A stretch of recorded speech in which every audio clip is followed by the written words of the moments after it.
আমরা যে আমাদের জাহাজে করে কন্টেনার নিয়ে আসি এটা তো আপনারা জানেন। তো কন্টেনার নিয়ে আসার প্রসিজারগুলো কি, এগুলোকে জাহাজে কিভাবে লোড করা হয় আজকে আমি আপনাদের এটা দেখাবো। প্রথমেই দেখেন এখানে কিছু স্তূপ করা থাকে কন্টেনারের জন্য। এই স্তূপগুলো থেকে নির্দিষ্ট কন্টেনারকে নির্দিষ্ট জাহাজে তুলে দেওয়া হয়। তো এগুলোকে নিয়ে আসার দায়িত্ব পালন করে এখানে কিছু এই যে ভেহিকেল আছে, আলাদা রকমের গাড়ি। এখানে দেখেন এই যে একটা গাড়ি, এর মাঝে কোনো কন্টেনার নেই।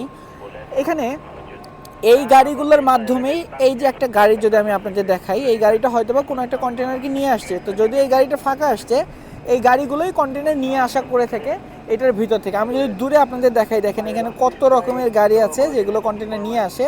তো এই যে যেমন একটা গাড়ি এখানে কন্টেনার নিয়ে এসেছে, এই কন্টেনারকে এখানে নিয়ে আসার পর একটা নির্দিষ্ট জায়গায় রাখে। তারপরে এই যে দানব আকৃতির যে বড় বড় উঁচু জিনিসগুলো দেখছেন, এগুলোকে আমরা ক্রেন বলি।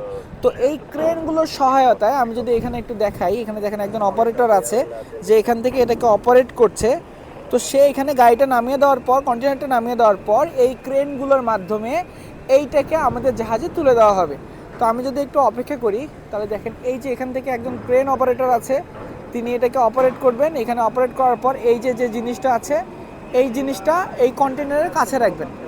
রাখার পর কন্টেনারে এটাকে লক করে, যেভাবে মানুষ হাত দিয়ে যেমন একটা জিনিস তুলে নেয়, তো ঠিক সেমভাবে এটাকে এখান থেকে এই যে তুলে নিচ্ছে, এটাকে নিয়ে গিয়ে জাহাজে নামাই দেবে। তো এটা নিয়ে ফুল ভিডিও